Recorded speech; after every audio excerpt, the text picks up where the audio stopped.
Kisah Nabi Muhammad Sallallahu Alaihi Wasallam, lahirnya Nabi terakhir. Ribuan tahun lalu, Mekkah hanyalah sebuah lembah di tengah padang pasir, tempat persinggahan para kafilah dagang yang kemudian diubah menjadi sebuah kota di masa kekuasaan Nabi Ismail alaihi salam. Kota Mekkah juga menjadi saksi atas lahirnya Khatamul Anbiya, penutup para nabi. Beliau adalah Muhammad bin Abdullah. Nenek moyang Nabi Muhammad bernama Hashim bin Abdul Manaf. Saat Hashim berkuasa, kota Mekkah terkenal dengan pusat perdagangannya yang makmur. Tidak ada yang dapat menyaingi kemampuan berdagang masyarakat Mekkah pada saat itu. Namun sayangnya, kehebatan masyarakat Mekkah dalam berdagang tidak sebanding dengan kebiasaan jahiliyah yang sering mereka lakukan. Hei, lihatlah burung itu. Sedari tadi ia terbang di atas kepalaku, lalu berbelok ke arah kiri. Nenekku pernah berkata, jika burung itu berbelok ke arah kiri, maka kau akan tertimpa sial. Benarkah ucapanmu? Ya, tentu saja. Menurut kepercayaan masyarakat jahiliyah, jika burung itu berbelok ke arah kanan, maka nasib baik akan datang. Begitupun sebaliknya. Orang-orang Arab pada masa jahiliyah sangat percaya pada tahayul. Kebiasaan jahil lainnya adalah tentang penyembahan berhala. Awal mula penyembahan berhala di kota Mekkah ketika seorang bernama Amr bin Luhai membawa sebuah berhala besar bernama Hubal dari Syam. Lalu diletakkan berhala Hubal itu di sekitar Ka'bah dan ia menyuruh orang-orang menyembahnya. Ayo cepat, bawa kemari minumannya. Kerongkonganku rasanya kering sekali. Sabarlah sebentar kawan. Bagaimana kalau kita berjudi sambil minum-minum? Tawaranmu sungguh menggiurkan. Tentu aku tidak bisa melewatkannya kali ini. Hei, kamu yang duduk di sana, panggil para penari untuk menghibur kami. Tidak hanya berjudi dan minum arak, pencurian, perampokan juga hal yang sering terjadi. Sasarannya orang asing yang mereka temui di jalan. Hei kau, cepat turun dan serahkan semua harta yang kalian bawa. Mulai saat ini, kau dan istrimu adalah budak di rumahku. Kalian berdua jangan sekali-kali berani melawanku, atau nyawa kalian melayang. Tak terasa tahun demi tahun berlalu dengan cepat. Kepemimpinan Hashim digantikan oleh pemimpin yang lebih muda dan berkompeten di saat usianya telah lanjut. Sebelum beliau meninggal, Hashim mewariskan banyak sekali harta kepada Abdul Muthalib. Wahai keponakanku, semua ini adalah harta milik ayahmu. Kau pantas mendapatkannya. Terima kasih, wahai paman. Aku akan menggunakan semua harta peninggalan ayahku untuk kebaikan. Saat ini, Abdul Muthalib berperan sebagai sikayah, yaitu orang yang bertugas menyediakan air dan makanan bagi pengunjung Ka'bah. Saat itu, Ka'bah sangat ramai dikunjungi oleh orang-orang, melebihi gereja Al-Quds di Yaman milik Raja Abraha. Namun, seiring berjalannya waktu, persediaan air semakin menipis. Pada saat itulah, Abdul Muthalib teringat tentang cerita sumur Zam-Zam. Banyak orang mengatakan bahwa sumur Zam-Zam telah tertimbun tanah ratusan tahun yang lalu, jadi mustahil jika ditemukan. Sepertinya aku harus menemukan sumur Zam-Zam itu. Apalagi tugasku sekarang sebagai sikhoyah. Kemudian beliau memanggil salah satu putranya yang bernama Harits. Wahai Harits, anakku, kemarilah.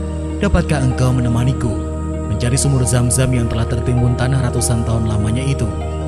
Baiklah, dengan senang hati aku siap membantumu mencari sumur Zam-Zam itu, wahai ayah. Abdul Muthalib dan Harits berpencar dalam menggali di beberapa tempat, namun tidak ada hasil. Wahai ayah, apa mungkin sumur Zam-Zam benar-benar telah lenyap tertimbun tanah? Wahai anakku, kalau kita bersabar, Allah akan memudahkan pencarian kita. Orang-orang yang melihat perbuatan Abdul Muthalib dan Harits hanya bisa mencemooh. Wahai Abdul Muthalib, mengapa engkau mengerjakan perbuatan yang sia-sia? Sumur itu telah lama hilang tertimbun tanah. Benar yang dikatakannya. Bukankah dahulu nenek moyang kita, Mudzaz bin Amr, pernah mencari tapi juga tidak berhasil? Sudahlah, biarkan saja dia. Lagi pula kita telah mengingatkannya. Abdul Muthalib terbangun dari tidurnya karena mendengar suara. Ia seperti mendapatkan petunjuk tentang keberadaan sumur Zam-Zam dalam tidurnya. Keesokan harinya, dengan penuh semangat, Abdul Muthalib dan Harits kembali menggali di antara berhala Isaf dan Naila. Tiba-tiba air memancar. Ayah, lihat, ada air. Alhamdulillah. Ayo Harits, gali terus. Sekarang, dengan diketemukannya sumur Zam-Zam, Abdul Muthalib tidak khawatir lagi untuk memenuhi persediaan air dan keperluan bagi pengunjung Ka'bah. Hari demi hari berlalu, Abdul Muthalib merasa kewalahan dalam mengemban tugasnya sebagai sikayah. Untuk itu beliau bernazar. Ya Tuhan, andai saja aku punya 10 anak laki-laki yang dapat membantuku, pekerjaan ini akan terasa lebih ringan.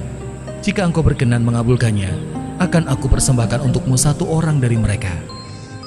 Ternyata takdir menentukan bahwa Abdul Muthalib memiliki 10 anak laki-laki.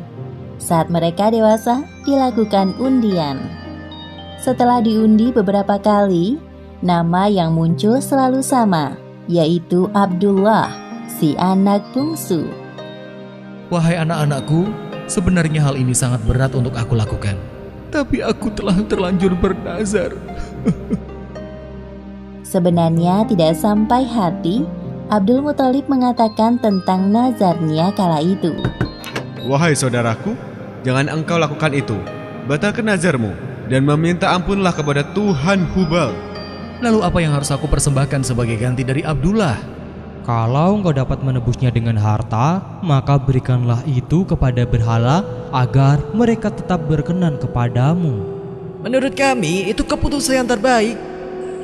Setelah melakukan perundingan cukup lama, diputuskan bahwa Abdul Muthalib harus menyerahkan 100 ekor unta sebagai ganti dari persembahan Abdullah.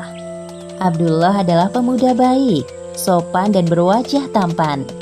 Banyak gadis-gadis Mekah yang tertarik dengannya, apalagi ketika mereka mendengar bahwa nyawa Abdullah setara dengan 100 ekor unta. Mendengar kenyataan bahwa Abdul Muthalib berencana menjodohkan Abdullah dengan anak dari Wahab bin Abdul Manaf, para gadis Mekah itu tentu kecewa. Allah Subhanahu wa Ta'ala telah menentukan jodoh Abdullah dengan Aminah, gadis yang memiliki nasab yang paling baik di kalangan suku Quraisy. Akhirnya mereka berdua menikah. Wahai istriku, musim semi telah tiba. Ini tandanya aku harus melakukan perjalanan dagang ke Syam. Pada saat itu, Aminah sedang hamil muda. Jika itu memang kewajibanmu, pergilah wahai suamiku. Meskipun sesungguhnya aku sangat berat untuk melepas kepergianmu. Simpan kekhawatiranmu, wahai istriku. Aku sekarang ini harus bekerja keras untuk calon bayi yang ada di dalam kandunganmu ini.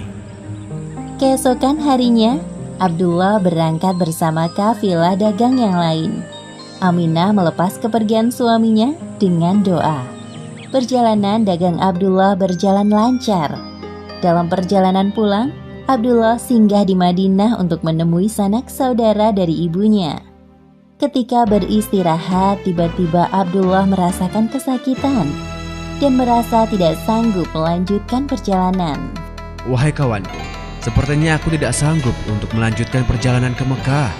Tolong sampaikan kabar tidak baik ini kepada ayahku. Baik, wahai Abdullah, aku akan menyampaikannya kepada Abdul Muthalib sesampainya di Mekah. Ketika berita itu sampai ke telinga Abdul Muthalib, beliau segera menyuruh anak sulungnya, Harits, untuk melihat kondisi Abdullah dan mengajaknya untuk pulang ke Mekah. Namun setibanya Harits di Madinah, Abdullah telah meninggal beberapa saat sebelum kau datang, wahai Harits. Inna lillahi wa inna ilaihi raji'un. Semua anggota keluarga Abdul Muthalib berduka mendengar kematian Abdullah. Tentu saja Aminah lebih berduka karena kehilangan suami yang sangat dicintainya. Wahai bayi yang ada dalam perutku, semoga kelak engkau tumbuh menjadi orang yang bermanfaat bagi sekitar, seperti mendiang ayahmu, walaupun kalian belum sempat bertemu. Abdullah meninggalkan warisan berupa beberapa hewan ternak dan seorang budak perempuan bernama Ummu Aiman. Pada tahun kelahiran bayi Muhammad, terjadi peristiwa penyerangan yang dahsyat oleh Raja Abrahah dari Yaman. Saat itu Mekah dipimpin oleh Abdul Muthalib. Raja Abrahah berniat untuk menghancurkan Ka'bah karena merasa iri dan tersaingi dengan kemasyhuran Ka'bah. Namun Allah Subhanahu wa Ta'ala menggagalkan penyerangan Abrahah beserta pasukan gajahnya.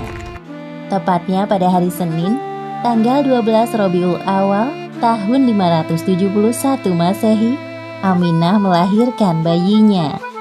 Seorang bayi laki-laki tampan dan bersinar terang.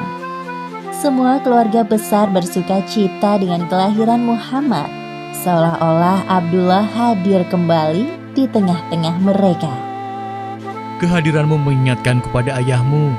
Sungguh, memandang wajahmu mengingatkanku akan ayahmu, wahai cucuku. Dengan penuh sukacita, Abdul Muthalib menggendong cucunya untuk bertawaf di Ka'bah. Ya Allah, terima kasih atas hadiah terindah ini. Aku sangat bersyukur atas kelahiran bayi ini. Akan kuberi nama dia Muhammad. Setelah lewat 7 hari, Abdul Muthalib menyembelih unta sebagai ungkapan rasa syukur atas kelahiran bayi Muhammad. Wahai Abdul Muthalib, siapakah nama bayi ini? Aku memberinya nama Muhammad. Semoga kelak bayi ini menjadi orang yang terpuji dimanapun ia berada. Aminah memandang bayinya dengan perasaan bahagia, seperti doa yang selalu ia panjatkan. Allah Subhanahu wa Ta'ala telah menakdirkan Muhammad menjadi orang yang berpengaruh dalam mengubah sejarah dunia. Seperti yang disebutkan dalam Al-Quran, Surat Al-Anbiya ayat 107.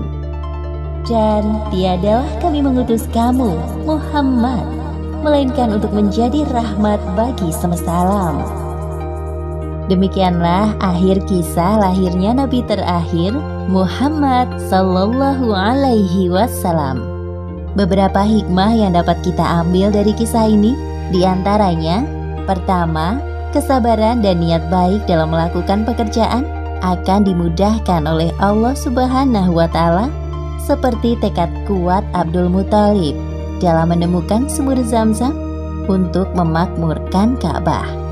Kedua, jangan terlalu lama larut dalam kesedihan, karena semua yang bernyawa pasti mati dan digantikan dengan generasi baru, seperti kelahiran bayi Muhammad yang menjadi penyejuk hati bagi keluarganya setelah kematian Abdullah. Wallahu a'lam bishawab.